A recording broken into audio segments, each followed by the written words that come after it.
Hello guys, உண்மை உறக்க சொல்லுவோம். நான் உங்கள் ஃபிட்னஸ் சாரா. நேற்று என்னென்னு பார்த்தீங்கன்னா ஒரு 6 பேஸில் 10 கிலோமீட்டர் முடிச்சிருப்போம். இன்றைக்கி பார்த்தீங்கன்னா 12 கிலோமீட்டரை ஒரு 5.5 பேஸில் முடிச்சிருக்கோம். நேற்று ஒரு தம்பி கூட இருந்ததால் அவர் வீடியோ எடுத்து கொடுத்தாரு. இன்றைக்கி ஃப்ரண்ட் கேமராவில் எடுக்கிறதால இந்த வீடியோ அவ்வளோ ஒன்றும் கிளாரிட்டி இல்லை. இருந்தாலும் இப்போ நான் என்ன சொல்கிறதுக்காக இந்த வீடியோ அப்படின்னா, நம்ம வந்து டெய்லி பார்த்தீங்கன்னா நம்ம இப்போ ஒரு 1 வீக்காக பார்த்தீங்கன்னா அதிகமாக லாங் டிஸ்டன்ஸ் நான் ட்ரெயின் பண்ணேன்.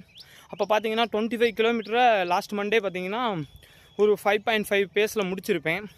அப்போ 28 கிலோமீட்டரை பார்த்தீங்கன்னா அடுத்து ஃப்ரைடேலே நான் ட்ரெயின் பண்ணேன். அதனால் 28 கிலோமீட்டரையும் ஒரு நல்ல பேஸில் முடிக்கல. ஆனால் பார்த்தீங்கன்னா ஒரு 3 ஹவர்ஸ் ஆச்சு அதுக்கு.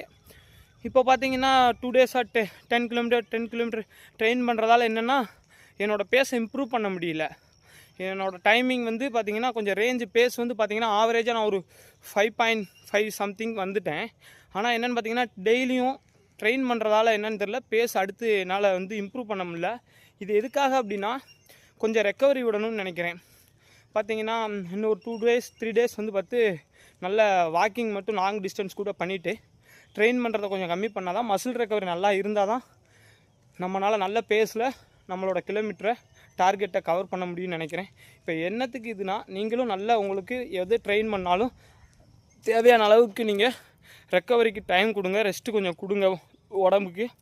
Thank you guys. டெய்லியும் ஆரோக்கியமான விஷயங்களை பற்றி பேசுவோம். ஆரோக்கியத்துக்காக தான் இந்த பதிவு. உண்மையை உறக்க சொல்லும். நான் உங்கள் ஃபிட்னஸ் சாரா.